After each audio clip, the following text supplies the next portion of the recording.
ನಮಸ್ಕಾರ. DV news Karnataka. ನಾನು Shankar ತೊಂಟಾಪುರ. Sir, ಈಗ ಮೊನ್ನೆ ಡೆಲ್ಲಿಯಲ್ಲಿ ನಿಮಗೆ ಸಂಪೂರ್ಣ ಬೆಂಬಲ ಕೊಟ್ಟರು ಸಂಸದರು. ಅವರು ಕೊಟ್ಟಿರೋ ಕಾರಣ ತಮ್ಮ ವೈಯಕ್ತಿಕವಾಗಿ ಯತ್ನಾಳ್ ಅವರಿಗೆ ಅಲ್ಲ ಅಂತ ಸರ್. ಅಂದರೆ ಹೆಂಗಂದರೆ ವಿಜಯೇಂದ್ರ ಅವರಿಗೆ ಮಾತು ಕೇಳಿ ನಿಮ್ಮನ್ನೇನೋ ಹೊರಗೆ ಹಾಕಿದರೆ ವಿಜಯೇಂದ್ರ ಏಕಪಕ್ಷವಾಗಿ ನಾಯಕರಾಗ್ತಾರೆ, ಅವಾಗ ನಮ್ಮದು ಕೆಲಸ ನಡೆಯಲ್ಲ ಅನ್ನೋದು ಅವ್ರದ್ದು. ಹಿಂಗೆ ಸಚಿವ ಸ್ಥಾನ ಸಿಕ್ಕಾಗ ಯತ್ನಾಳ್ ಪರವಾಗಿ ಬರಲಿಲ್ಲ. ಯಾರು ನಮ್ಮ ಕ್ರಮ ತೊಗೊಂಡ್ರೆ ಏನಾಗ್ತೈತೆ ಅನ್ನೋಂಥದ್ದು ನಮ್ಮ ಹೈಕಮಾಂಡ್ ಹೇಳ್ಯಾರ.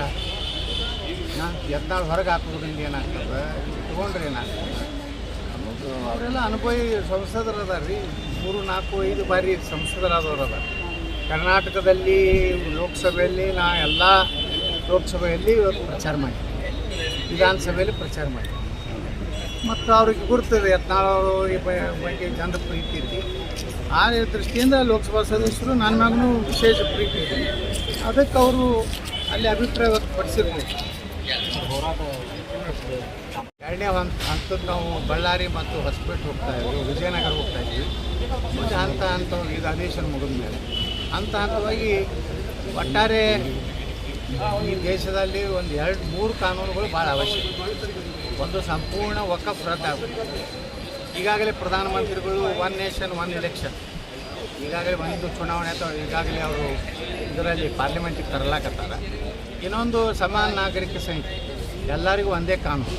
ಈ 3 ದೇಶದ ಮುಂದೆ ಭಾಳ ದೊಡ್ಡ ಒಂದು ಏನು ನಮ್ಮ ದೇಶದ ಭದ್ರತೆ ದೃಷ್ಟಿಯಿಂದ, ಸುರಕ್ಷತೆ, ಹಿಂದೂಗಳ ಸುರಕ್ಷತೆ ದೃಷ್ಟಿಯಿಂದ 3 ಕಾನೂನುಗಳು ಭಾಳ ಅವಶ್ಯಕ. ನಮ್ಮ ಪ್ರಧಾನಮಂತ್ರಿಗಳ ಮೇಲೆ ವಿಶ್ವಾಸ ಇದೆ. ಆವಾಗ 1 ನೇಷನ್ 1 ಎಲೆಕ್ಷನ್ ಅಂತ ಏನು ತೊಗೊಂಡು ಬಂದರು ಪಾರ್ಲಿಮೆಂಟಿಗೆ, ನಿಶ್ಚಿತವಾಗಿಯೂ ನಾವು ಅಲ್ಲಿ ಬಹುಮತ ಪಡಿತೀವಿ. ಮುಂದಿನ ಬಜೆಟ್ ಅಧಿವೇಶನದಾಗ ವಕಫ್ ಭಾಳ ತಿದ್ದುಪಡಿ ಆಗ್ತದೆ. ಬರೀ 44 ತಿದ್ದುಪಡಿ ತೊಗೊಂಡು ಬಂದಾರೆ. ಅದನ್ನು ಪೂರ್ತಿ ರದ್ದು ಮಾಡಬೇಕಂತ ನಾವು ನಿನ್ನೆನೂ ವಿಧಾನಸಭೆಯಲ್ಲಿ ನಾವು ಮಾತಾಡಿದ್ವಿ. ಅದೇ ರೀತಿ ದೇಶದಲ್ಲಿ ಇವತ್ತು ನಾವು ಮೊನ್ನೆ ದೆಹಲಿಗೆ ಹೋದಾಗ ಕೊಟ್ಟಂಥ ಮಾಹಿತಿ ನೋಡಿ ನಮ್ಮ ಆ ಕಮಿಟಿಗಿರುವಂಥ IAS ಅಧಿಕಾರಿಗಳು ಸಹಿತ ಗಾಬರಿಯಾಗ ಇಷ್ಟು ಕೆಟ್ಟ ಕರಾಳ ಶಾಸನ ಇದೆ, ಇದನ್ನು ಪೂರ್ತಿ ನಾವು ಕ್ಯಾನ್ಸರ್ ಇದ್ದಂಗೆ ಅಂತ ಹೇಳ್ತಾರೆ ಅವರು. ಮೊನ್ನೆ ಒಬ್ಬ ಬೆಂಗಳೂರು MLA ಭಾಷಣ ಮಾಡೋದು 3 ಕೋಟಿ ಎಕರೆ ಕೃಷಿಗೆ ಯೋಗ್ಯ ಇದೆ, ಅದ್ರಾಗ 1 ಕೋಟಿ ಎಕರೆ ನಮ್ಮದಿದೆ ಅಂತ ಹೇಳ್ತಾನೆ. ಅದು 1 ಕೋಟಿ ಅಂದ್ರೇನು ಲಕ್ಷ ಅಂದ್ರೇನು ಗೊತ್ತಿಲ್ಲ ಪಾಪ.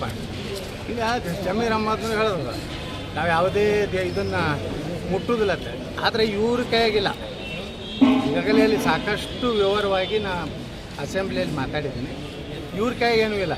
ಪಾರ್ಲಿಮೆಂಟ್ನಲ್ಲಿ ನಿಮಗೇನಾದರೂ ನಿಜವಾಗಿ ರೈತರ ಜಮೀನು, ಮಠ ಮಂದಿರ ಜಮೀನುಗಳನ್ನು ಮುಟ್ಟುವುದಿಲ್ಲ ಅಂತ ಹೇಳಿ ನಿಮ್ಗೆ ನಿಜವಾಗಿ ಕಳ್ಕೊಂಡಿದ್ರೆ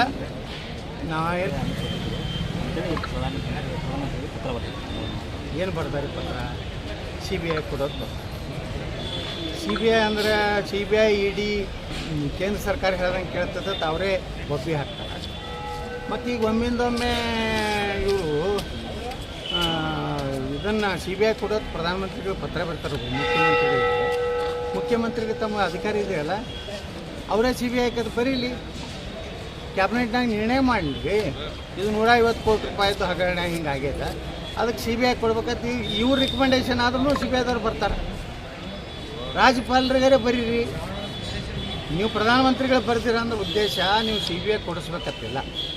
CBI ಮ್ಯಾಗೆ ನಿಮ್ಗೆ ವಿಶ್ವಾಸ ಇಲ್ಲ, ED ಮ್ಯಾಗೆ ವಿಶ್ವಾಸ ಇಲ್ಲ. ಕೇಂದ್ರದ ಯಾವುದೇ ತನಿಖಾ ಸಂಸ್ಥೆಗಳ ಮೇಲೆ ನೀವು ಅಪವಾದ ಮಾಡ್ತೀರಿ. ನಿಮ್ಮ ರಾಹುಲ್ ಗಾಂಧಿ ಅಪವಾದ ಮಾಡ್ತಾನೆ, ಮೊನ್ನೆ ಆರಿಸಿ ಬಂದಂಥ ಪ್ರಿಯಾಂಕಾ ವಾಡ್ರಾ ಅಪವಾದ ಮಾಡ್ತಾರೆ, ನಮ್ಮ ಖರ್ಗೆ ಸಾಹೇಬರು ಆಪಾದನೆ ಮಾಡ್ತಾರೆ, ಸಿದ್ದರಾಮಯ್ಯ ಆಪಾದನೆ ಮಾಡ್ತಾರೆ, ಗೃಹ ಮಂತ್ರಿ ಸಹಿತ ಆಪಾದನೆ ಮಾಡ್ತಾರೆ. ಮತ್ತು ನೀವು CBI ಅಂದ್ರೆ CBI ವಿಶ್ವಾಸ ರೈತನಾಗ ಆಯ್ತಲ್ಲ.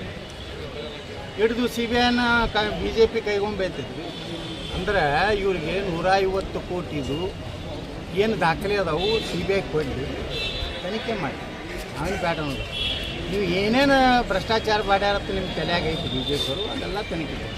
40% ಅಂದ್ರೆ ಎಲ್ಲಿ ಹೋಯ್ತದ 40% ಕಮಿಷನ್? ನಿಮ್ಮದು 90% ಆಗೈತಲ್ಲ. ಇನ್ನೂ ಒಂದು ದೊಡ್ಡ ಹಗರಣ ಇದೆ, ಕಸ ವಿಲೇವಾರಿ ಬೆಂಗಳೂರು, ಸಾವಿರಾರು ಕೋಟಿ ರೂಪಾಯಿದು ಇದೆ. ಅವೆಲ್ಲ ದಾಖಲೆಗಳನ್ನು ನಾನು ಏನೈತಿ ನಾನೊಂದು ವಾರ ತೆಗೆದಿದ್ದೆ, ಸದನ ಮುಗಿಲಿ. ಆ ದೊಡ್ಡ ಹಗರಣ ಇದೆ, ಅದೊಂದು 30,000 ಕೋಟಿ ರೂಪಾಯಿ ಹಗರಣ ಇದೆ. ಸರ್, ಈಗ ವಿಜಯಪುರ ನಗರ ಕಾರ್ಯಕರ್ತರ ಒಂದು ಆತಂಕ ಇರೋದು ಏನಂದರೆ BJP ಸ್ಟೇಟ್ ಪೇಜ್ ಐತಿ, ಅದು ಬಿಜಾಪುರದಾಗ ವಕಫ್ ಮಾಡಿದ್ರು, ಅವರು ಮೆನ್ಷನ್ ಮಾಡೋದಿಲ್ಲ, ಯಾವುದೂ ಹೊರಟು ಮೆನ್ಷನ್ ಮಾಡೋದು. BJP ಸ್ಟೇಟ್ ಪೇಜ್ ಇದೆ. ಸೋಷಿಯಲ್ ಮೀಡಿಯಾ ಪಾಪ ವಿಜೇಂದ್ರ ಜೈ ವಿಜೇಂದ್ರ ಕರ್ನಾಟಕ ಕಾರ್ಯಕರ್ತರು ಆಕ್ರೋಶ ವ್ಯಕ್ತಪಡ್ತಾ ಇದ್ದಾರೆ. ಪಾಪ ಅವ್ರ ಕಾರ್ಯಕರ್ತರು ಇವು ನೋಡ್ರಿ ನಾವು ಒಟ್ಟೊಪ್ಪದಿಟ್ಟು ಮಾಡಿದ್ವಿ ಖರೆ ಇವ್ರು ಇಡೀ ರಾಷ್ಟ್ರ ಮಟ್ಟದಲ್ಲಿ ಒಂದು ಚರ್ಚೆ ಆಯಿತು. ಮಹಾರಾಷ್ಟ್ರ ಚುನಾವಣೆ ಮೇಲೆ ಎಫೆಕ್ಟ್ ಆಯಿತು. ಭಯ ಬಂತು ನಮ್ಮ ಹಿಂದೂಗಳಿಗೆ. ಇದೇ ಕಾಂಗ್ರೆಸ್ ಬಂದುಬಿಟ್ರೆ ಮುಂದಿನ ದಿವಸಗಳಲ್ಲಿ ಇಡೀ ನಮ್ಮ ಆಸ್ತಿನಿ ಹೆಂಗಾದ್ರೂ ಒಮ್ಮೆ ಹಿಂದಕ್ಕೆ